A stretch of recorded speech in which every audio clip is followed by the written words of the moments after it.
Құрметті көрермендер, бүгін бір саңырауқұлақ қуырудың жолын көрсеткіміз келіп тұр. Оған жаңағы жанына, саңырауқұлақтың жанына көп компоненттері керек, сондықтан соны айтып өтейін. Бірінші мына етті қуырып аламыз. Етті майдалап, тон кенемен турадық. Сосын күрішті пісіріп аламыз, әдемілеп. Содан кейін барып мына саңырауқұлағымызды, бүгін шампиньон алдық. Шампиньонды қуырып аламыз мына етпен. Ол шампиньонға пияз көбірек болған сайын тәптірек болады, сондықтан бірінші бастай берейік. Оны бастамас бұрын бірінші етімізді бастайық. Етімізді қуырып аламыз. Сұйық май құямыз да. Бұл етіміз сұйық май дайын болғанша, мына күрішімізді жолда әдемілеп тазалап қойдық. Мына жерде 2 пиала күріш, 2 пиала күрішке 4 пиала су құйдық. Қайнаған суға күрішімізді саламыз. Бұл ет қуырылғанша, ет дайын болғанша өзі пісіп тұра береді. 30 минуттай болды. Қазір. Енді оған 1-2 шай қасық пістемай қоямыз. Пістемай қоймасаңыз, піспей қалады, байқамасаңыз. Араластырып жібереміз әдемілеп.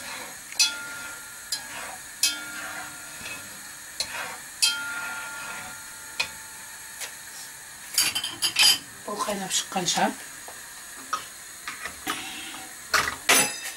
ұзын салып алайық. Бұл қайнап шыққанша етімізді ұра береміз. Кішкентай шай қашықпен тұзын салып қоямыз.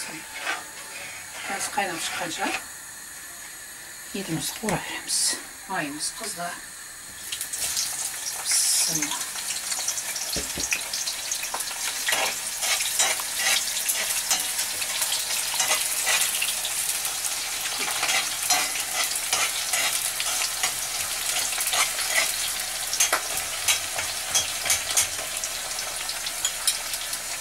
Yedim, sal veriyorum.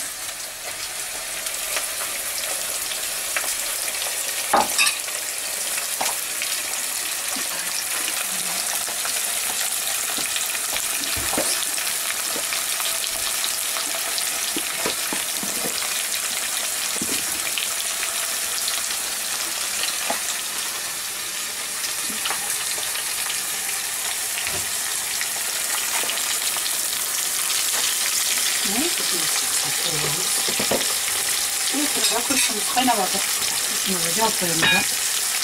Әсіге айғаламыз. Күрішімізді 40 минут отырады. Өзі пісе береді. Ой, бабай, етті қорғаламыз.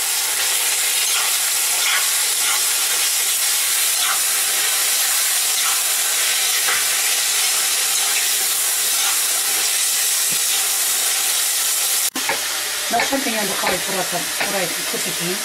Мына жерде бір 700 граммдай шампиньон. Бүгін жолда келе жатсам шампиньон сатып жатырған арзандап қалған болса. Сондықтан саңырауқұлақтың осы шампиньон деген түрін қоюға ойладық. Оны қалай кесілетінін көрдіңіздер. Бұл өте ағзаға пайдалы. Қазақтар онша жей бермейді, бірақ ағзаға өте пайдалы дәрімендері бар. Оған да сонда жеп тұру керек. Қазір бұнда қуырып жібереміз етімізбен бірге. Ет қуырып жатқан бізде бұнда қуыра береміз.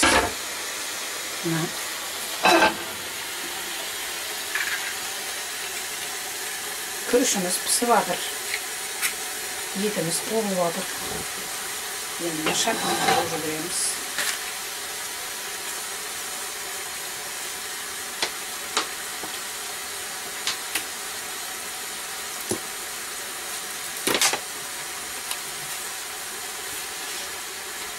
Екі ортада етіміз қозғап қояйық.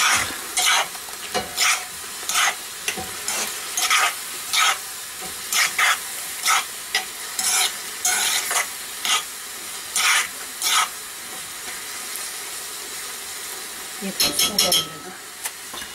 Екі ортада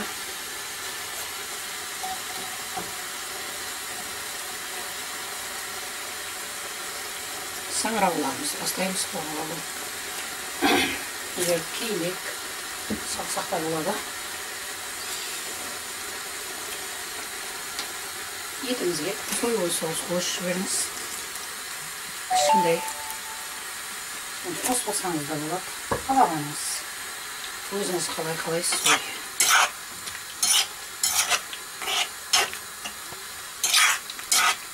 Қолға берсін. Саңырауқұлақтың жанына кішкентай гарнир болады.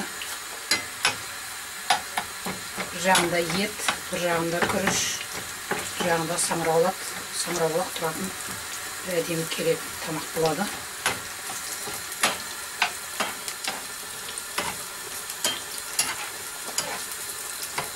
Баяғыда Союздың кезінде, одақтың кезінде, студенттік кезде асханаларға кірсең көшеде ана бифштекс деген тамақ болады, біз оны түсінбейтінбіз, сонда жаңа ет пен күріш қана соның ішіндегісі. Сол бифштекс сияқты тамақ, бірақ оған жаңағы ең бастысы саңырауқұлақ қору жолын көрсеткім келіп тұр. Саңырауқұлақ қора бересіз. Ет пен күрішті бәрі де қоралады. Оны жасауы жолы оңай. Етіңіздің астын жай болып қойыңыз. Жай қорыла береді. Ешқандай еш жоқ. Енді біз саңырауқұлаққа көшеміз. Саңырауқұлағымыз шамамда бір 700 граммдай, 1 килодай алып едім. Кішкентайын жаңа келесі пицца дайындауға, пиццаның бетіне салуға деп қойып қалдым. Бұл бізге жетеді 700 граммдай. Қазір бұл көп болып тұрғанымен қорылған кезде кішкентай болып қалады.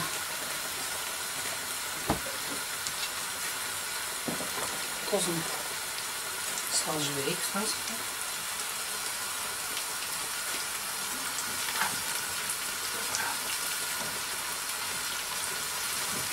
Қорылған кезде өзі кішкентай болып қалады. Орысша айтқанда ужаривается дейді ғой, кішірейді. Кейбір нәрселер қорсаң көбейді да, бұл саңырауқұлағымыз кішірейді.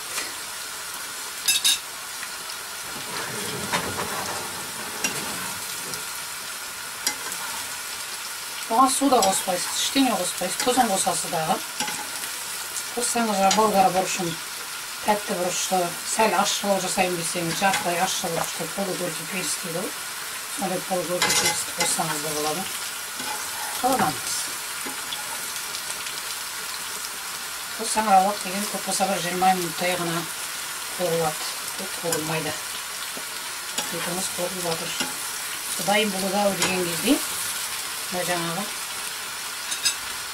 бұрышымызды қызыл жасыл әдемі бұрышымызды салып жібереміз саңырауқұлаққа. Оны пияз көп болғаны дұрыс. Пиязды жақсы көреді саңырауқұлақ.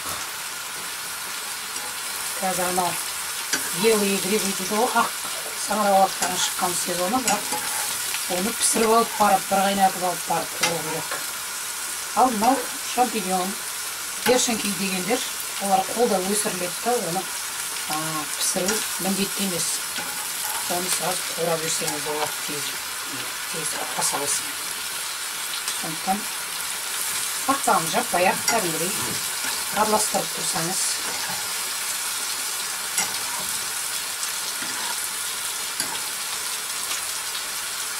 болады. Сол ортада етіңізді де қозғап қойыңыз. Ет біраз қуырылғасын, әдемі болып қуырылғасын, кішкентай су құйып жібересіз. Сол суымен өзі пісіріп тұрады. Күріш піскенше етіңіз де дайын болып қалар. Көресіз. Оған мен саңырауқұлағымыз әдемі қуырылып қалады. Міне осылай қуыра бересіздер. Мына 40 минуттай уақыт өтті. Күрішіміз де бәрі де дайын болып тұр. Күрішіміз сондай әдемі болып, орыстар айтқандағы сыпчатый болып, сондай әдемі болып піскен. Күріш пісіруді білетін шығарсыздар, бірақ енді жаңағы саңырауқұлақтың жанына гарнир болсын деп, оны пюреден де гарнир жасауымызға болады. Пюреден де гарнир жасай берсеңіз болады, мынаны әдемілеп көргім дейсіз. Енді мына грибыйымыз, ең бастысы грибый. Бұл жерде грибыйды әдемілеп саламыз. Саңырауқұлақты шампиньон деген. Бұл өте қымбат тұрады базарда, бірақ енді арзандап келе жатыр. Бүгін келе жатсам арзан болыпты. Сосын қызығып кеттім.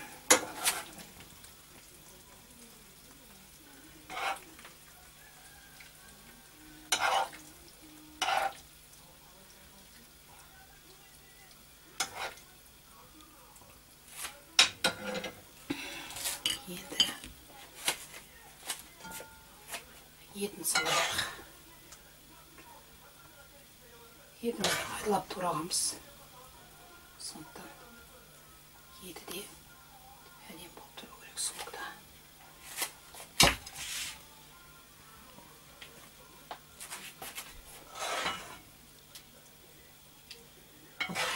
Бұл өте сүйкімді тамақ.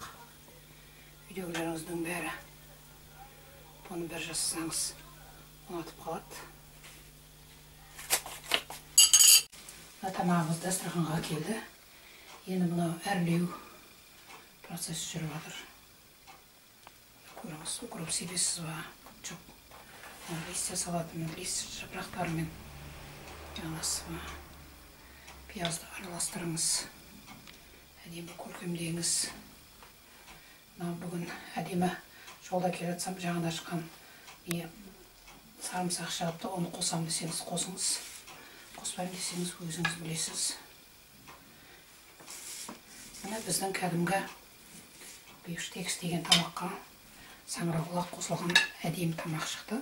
Осылай дайындап азаматтарыңызға, үй отбасыларыңызға күнде дайындап жүрсеңіздер, дәмді тамақтың бірі болып, сүйкімді тамақтың бірі болып есептеледі. Отбасыларыңыз бұны міндетті түрде ұнатады. Сондықтан істеп көріңіздер. Астарыңызда